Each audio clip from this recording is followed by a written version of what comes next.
Hello, Interior Sports fans. Joe Cook here with another weekend recap of your local sports. Number 10, Michigan Tech. They swept the Alaska Nanooks over the weekend. Alaska led the Huskies twice, but couldn't score in the third period, and they fall 2-3. Tyler Morley, he opened the game with a power play goal for the UAF, and Austin Veith, he scored with 53 seconds left in the opening period to give the Nanooks a 2-1 advantage after a Husky score. Blake Patilia scored the game winner for Tech on Friday. Saturday, he scored a power play goal to make it a 2-2 game going into the third. Tanner Kiro would be the hero for the Huskies, scoring the game winner at the 12:38 mark of the final period.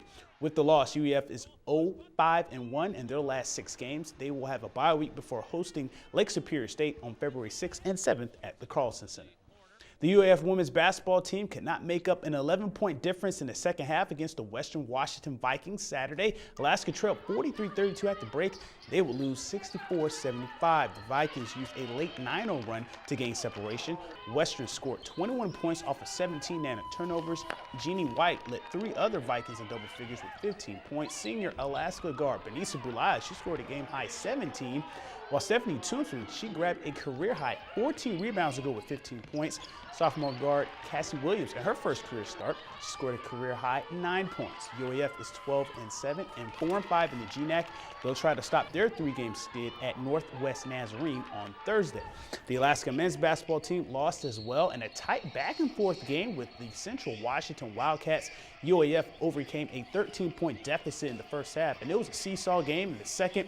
But Central would win 74-70. Ashton Edwards had a game-high 18 points for the Nanooks, while Alex Duncan, he scored a season-high 14. Despite shooting 51%, Alaska shot 13 of 22 from the charity stripe, and they were 5 of 19 from 3.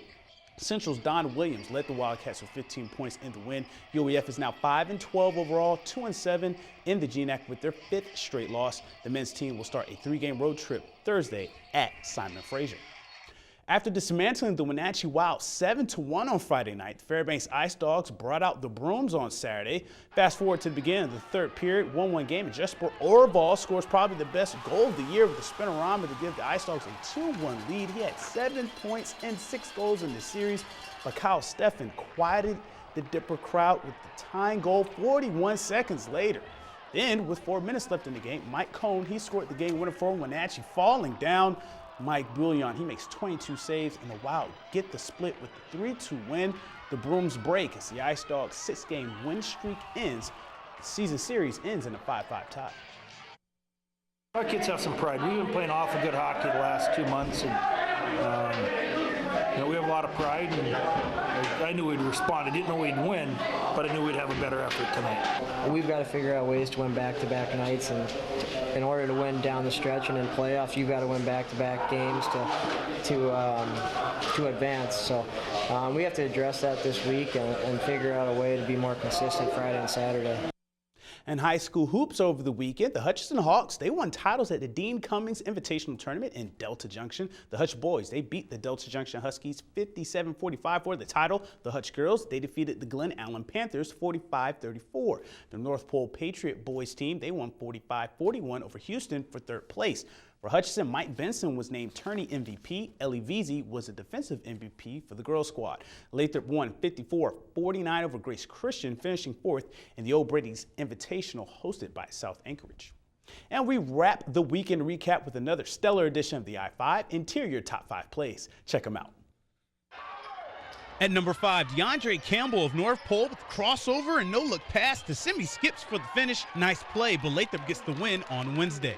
Eric Fonge of the Alaska Nanooks provides us with the number 4 play, rising for the tough and 1, reversing on a defender in a 73-75 loss to Northwest Nazarene on Thursday. At number 3, check out this goal from Monroe's Ryan Michelle. The freshman forward gets this one in off the shoulder of Delta's Drew Renaud in a 5-0 win over Delta. Number 2, how about this save from North Pole's Jimmy Cully, sprawling on the goal line after the bounce in a 1-goal game and does just enough to save it. Great effort, but West Valley wins 8-6 on Wednesday. At number 1, you may have seen this on some blogs or even ESPN anchor John Buccigross's Twitter. Jesper Orval, spinorama for the score, abusing Wild defenseman Dan Bailey on Saturday night. Just one of Orval's 6 goals and 7 points in his first home series, a split with Wenatchee.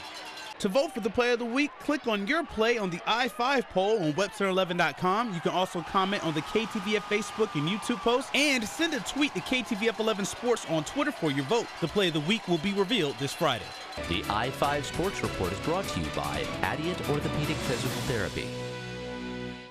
And that's it for sports tonight. Find out more on a brutally cold weather forecast coming up next. Stay warm, and we'll catch you next time.